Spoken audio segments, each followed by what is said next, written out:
Bonjour les amis, prêts à changer le monde aujourd'hui? En tout cas j'espère. N'oubliez pas de liker, de vous abonner, de commenter et surtout de partager la vidéo. Alors aujourd'hui on va parler d'une erreur que tout le monde fait en politique. Ouais, même le canard réfractaire a fait cette erreur récemment. Vous connaissez le canard réfractaire? La chaîne YouTube. Perso, j'aime beaucoup cette chaîne YouTube d'information, avec Johan et Nina. Ils ont une seconde chaîne YouTube d'infos quotidiennes depuis quelque temps. C'est Actu Réfractaire, sur laquelle ils ont posté cette vidéo. Et c'est dans cette vidéo, qui parle entre autres de l'inscription de l'IVG dans la Constitution, qu'ils commettent justement l'erreur à propos de la révision de la Constitution. On regarde ça tout de suite et on débriefe après. Bonjour à toutes et à tous, on est le lundi 4 mars et on passe directement aux actus du jour. On commence de suite avec la constitutionnalisation de l'IVG qui a été actée aujourd'hui par le Congrès au château de Versailles. Le Congrès, c'est la réunion des députés et des sénateurs et il n'y a que ça qui peut modifier ou augmenter la Constitution. Et il n'y a que ça qui peut modifier ou augmenter la Constitution.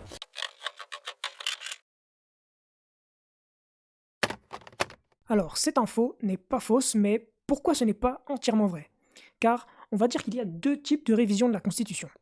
Et il y a aussi deux manières de valider une révision de la Constitution. En effet, le Congrès n'est pas le seul à pouvoir valider la Constitution, loin de là. Car passer par le Congrès n'est pas la voie normale, entre guillemets, mais plutôt l'exception qui est devenue la règle pour ceux qui nous gouvernent. C'est écrit noir sur blanc dans la Constitution à l'article 89, et c'est le président du Conseil constitutionnel qui nous le rappelle. Regardez. Pour vous, c'est important qu'il soit constitutionnalisé aujourd'hui en France au droit. Il y a un risque aussi dans notre pays. Alors, maintenant, sur l'IVG, déjà dans les lois et dans la jurisprudence du Conseil, il y a une protection tout à fait légitime de la dignité de la femme, des droits de la femme. Maintenant, j'ai vu qu'il y avait cette initiative qui tend à aller vers une inclusion dans la Constitution, nous verrons. Si c'est le cas, je rappelle, ça j'ai déjà eu l'occasion de le dire, que si on veut réviser la Constitution, il y a une procédure qui s'appelle l'article 89 de la Constitution. Si vous regardez le chapitre qui concerne la révision, ça s'appelle de la révision, c'est l'article 89, ça n'est pas un autre. Observons donc ce que nous dit cet article 89. Alors le titre de cet article, c'est bien « de la révision » et c'est bien l'article 89.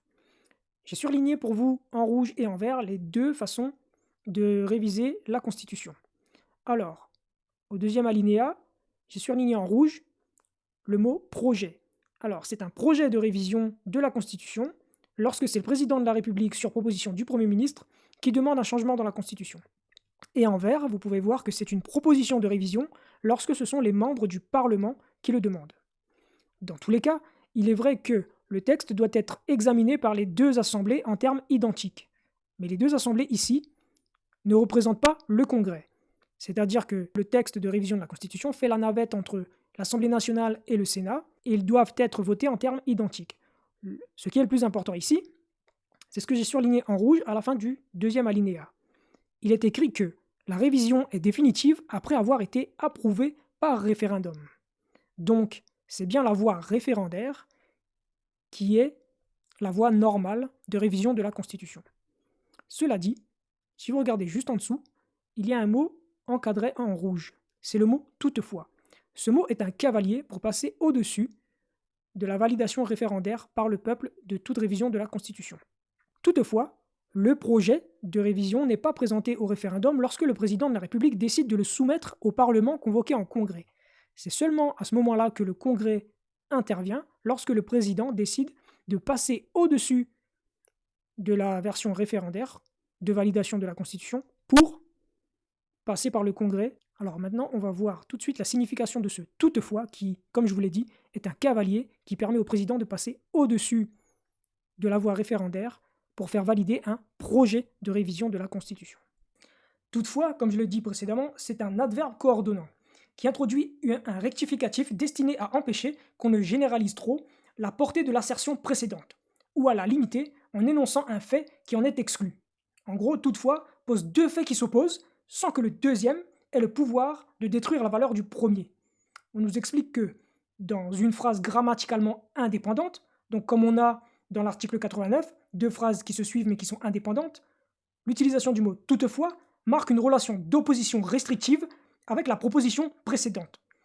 ce qu'exprime la première proposition n'est pas une raison suffisante pour que ce qu'exprime la seconde soit exclu. Et c'est par cet adverbe, toutefois, qui est un cavalier pour passer au-dessus de la validation par les citoyens, en donnant au président de la République un veto, car c'est ni plus ni moins qu'un veto, qu'ils ont fait de cette option, c'est-à-dire passer par le Congrès, la voie que tout le monde croit être la voie normale pour valider les changements dans la Constitution française. En ce qui concerne le texte de l'inscription de l'IVG dans la Constitution, comme vous pouvez le voir, c'était donc un projet de loi qui est à l'initiative du gouvernement, plus précisément du président himself et de la première ministre Elisabeth Borne, déposé par Éric Dupond-Moretti, le ministre de la Justice. Et maintenant, passons au scoop du jour. Oui, pour les analphabètes politiques. Oui, en gros, pour les gens qui croient encore au Père Noël politique, comme Macron ou Le Pen, comme les médias aiment bien nous le présenter. Eh bien, désolé de vous décevoir, sachez qu'il n'existe pas. Sachez aussi que la majorité des partis politiques, je ne dis pas tous, mais la majorité des partis politiques présents à l'Assemblée ou au Sénat ne sont pas là pour écouter les citoyens français et faire ce qu'ils ont promis pendant les élections. Ce sont en fait des parasites qui vivent avec l'argent de l'État, mais contre les intérêts des Français. S'il fallait encore une preuve en image, eh bien en voici une du mensonge Macron-Le Pen à la dernière présidentielle 2022. Quand il disait vouloir donner la parole aux Français, pour l'un par le référendum, pour l'autre en promettant le RIC, le référendum d'initiative citoyenne, bien sûr c'était faux, la preuve en image. Et donc j'entends les reproches qui sont faits en disant « vous n'avez pas fait de référendum sous ce quinquennat ». Je noterai que plusieurs de mes prédécesseurs n'ont pas fait de référendum sous leur premier mandat, parfois ils en ont fait dans le second. Néanmoins, je pense que c'est un élément important qui est dans notre constitution voulue par le général de Gaulle. Et donc j'y suis attaché, c'est à la main du président. Le référendum, pour moi, sera l'option retenue. Bonjour à toutes et tous. Nous nous retrouvons pour la deuxième fois de la législature pour nous prononcer sur le sort des pétitions déposées en ligne et renvoyées à la commission des lois. Et nous en venons à la dernière pétition intitulée « Soutenez la nouvelle pétition en faveur du référendum d'initiative citoyenne constituant, amendé après passage en commission ». Madame la rapporteure, vous avez la parole pour présenter ce texte. Juste une petite question de mémoire, je crois qu'il y a moins de 6 mois, on a vu une pétition similaire. Même, est-ce qu'on doit revoir tous les 6 mois les mêmes pétitions, sachant qu'on les classe et que ça ne fonctionne pas?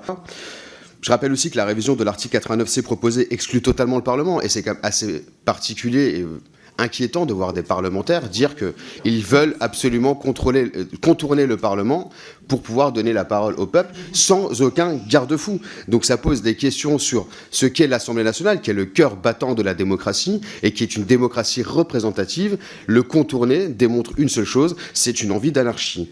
Prévoir un référendum à la seule initiative des citoyens, sans impliquer ces garde-fous qui sont le Parlement et la Constitution, est une dérive totale pour la démocratie. Certes, la démocratie n'est pas parfaite et elle est perfectible. Certes, on doit faire des propositions. D'ailleurs, justement, le RIP pour faire évoluer et changer la Constitution. Donc ça prouve bien que tout le monde en est conscient, mais ne pas avoir de garde-fou, c'est un risque total de faire tomber la démocratie et de finir en dictature. Sur des réformes importantes, je pense que le référendum doit pouvoir être une option. Par contre, je vais ici le dire très clairement, être élu par le peuple souverain ne donne pas le droit de changer sa Constitution sans respecter celle-ci, parce que la Constitution est le cadre même de notre élection.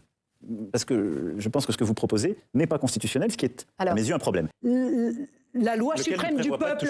Mais écoutez, le souverain, c'est le peuple, c'est dans notre Constitution. Le seul souverain, c'est le peuple. C'est pas le Conseil constitutionnel, c'est pas ce qui a marqué. Non, c'est la Constitution, Madame Le Pen. Non, le seul souverain, c'est le peuple. Comme la Constitution est la loi suprême du peuple, seul le peuple peut la changer. C'est ça la réalité. Et donc, comment changer la Constitution? Par faire changer la Constitution par le peuple, si ça n'est pas par un référendum. Surtout lorsque l'Assemblée nationale et le Sénat ne sont pas représentatifs du peuple français. Donc, soyons raisonnables. Aimons la démocratie. Donc vous venez vous-même aimons la volonté, encore une fois, directement exprimée. Qui éradique le rôle de l'Assemblée nationale. Non, je dis ça parce que le RIC, c'est permettre à une initiative sans limitation de champ de venir court-circuiter les représentants du peuple. Et vous proposez de ne pas respecter la Constitution française. Quoi?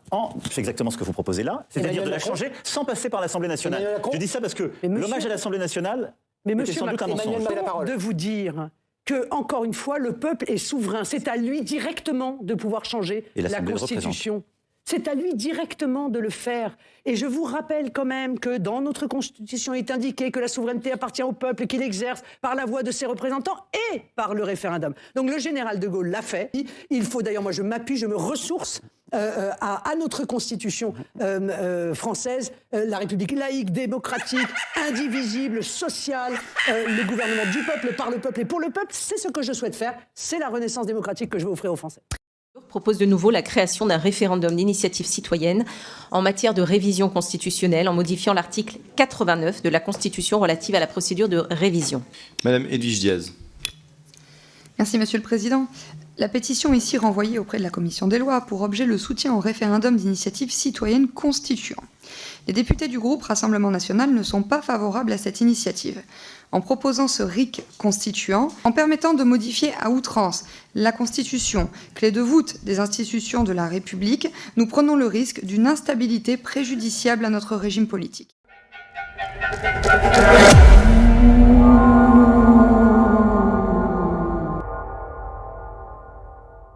Mais pour le coup, il va falloir arrêter de vous faire avoir par les politiciens de métier, arrêter de voter bêtement pour des candidats escrocs que les médias vous offrent sur un plateau, car rien n'est gratuit dans ce monde. Donc méfiez-vous quand on vous propose gratuitement de voter pour un sauveur, un homme providentiel qui a tout pour lui. Vous savez bien que quand c'est trop beau pour être vrai, c'est qu'il y a un loup, c'est qu'il y a une couille dans le pâté comme on dit, car nous ne sommes pas en démocratie mais dans un gouvernement représentatif. Bon, on arrête là pour cette vidéo. N'oubliez pas de liker, de vous abonner, de commenter et surtout de partager la vidéo. Ciao ciao les amis.